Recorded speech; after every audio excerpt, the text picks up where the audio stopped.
Most people plan the balance and ignore the wrapper. But a $500,000 traditional IRA and a $500,000 brokerage account are not the same inheritance at all. One arrives with a tax bill attached and a 10-year deadline running. The other arrives with a lifetime of gains erased entirely.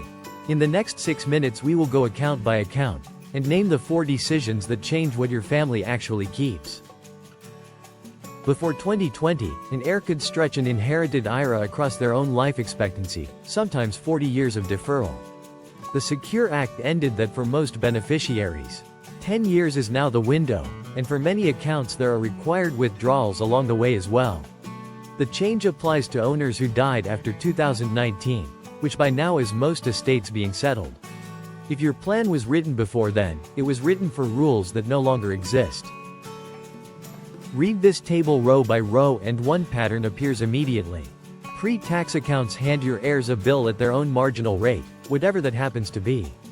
Roth accounts hand them the same money tax-free. The health savings account is the harshest of all, collapsing into 1 year of income. And the ordinary taxable brokerage account, the one nobody thinks of as an estate planning tool, is the kindest thing on this list. These two accounts sit at opposite ends of the range. A brokerage account gets a step-up in basis at death, so decades of unrealized gains simply vanish for income tax purposes. A health savings account left to anyone but a spouse collapses into taxable income in a single year, at the heir's own rate, stacked on top of their salary. There is no 10-year spread available for it. If your HSA balance has grown into real money, this is worth a deliberate decision rather than a default. 2 questions decide everything here. First, is the heir an eligible designated beneficiary? If so, they may still stretch withdrawals across their own life expectancy rather than 10 years. Second, had the owner already begun required distributions before death? If the answer is yes, the heir takes annual withdrawals during the 10 years too, not just a lump sum at the end. Get both answers in the first year, from the custodian, in writing. 4 numbers govern this whole topic. 10 years to empty the account for most non-spouse heirs. A 25% penalty on a missed required withdrawal, cut to 10% if you correct it quickly. 5 years for a Roth to be fully tax-free in the heir's hands. And 0 step-up in basis on any retirement account, no matter how long it was held or how much of it is growth. Here's what the 10-year rule really costs a family. An heir who withdraws $50,000 a year stays close to their existing bracket and pays roughly $120,000 in tax. An heir who waits until year 10 stacks $500,000 on top of 1 year's salary and pays closer to $165,000. Same account, same heir, same balance. $45,000 of difference, decided entirely by timing. A surviving spouse can treat the account as their own, which resets the clock and buys decades of continued deferral. They can also name a fresh set of beneficiaries afterwards. A child cannot do any of that. And children typically inherit in their 40s and 50s, at the peak of their careers, which is exactly when an extra $50,000 of income costs the most. The same account is a gift to one and a tax problem to the other. 5 failures, and every one of them is administrative rather than financial. A beneficiary form left stale for a decade. An estate named where a person should have been. An heir who waits until the deadline and pays for it. A missed annual withdrawal with a penalty attached. And a health savings account left to a child who then owes tax on the entire balance at once, in a year they were not expecting it.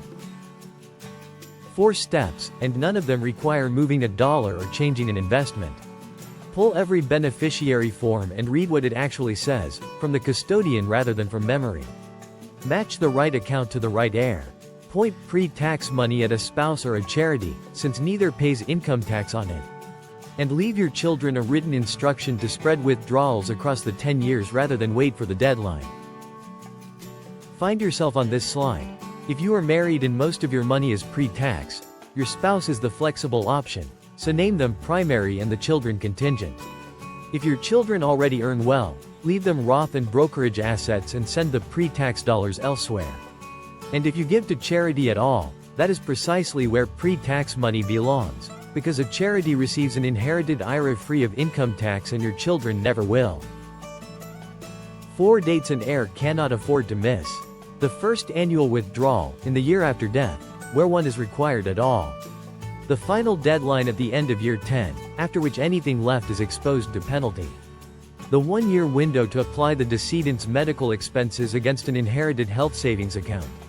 And September 30th of the year after death, when the beneficiaries of the account are finally determined. 3 things worth keeping from all of this. The wrapper matters as much as the balance, because equal amounts in different accounts leave your heirs unequal inheritances. Most children get 10 years, not a lifetime, and what they do inside those 10 years decides the bill. And the beneficiary form controls the account regardless of what your will says. Reviewing those forms is the single highest value hour in this entire topic. If you would like this checked against your actual accounts rather than a general example, that is exactly what we do. Bring your beneficiary forms and last year's return. We will show you what each account would cost the person who inherits it, including the ones most plans overlook entirely. There is no charge for the first conversation. Call, email, or book online, and we will go through them together.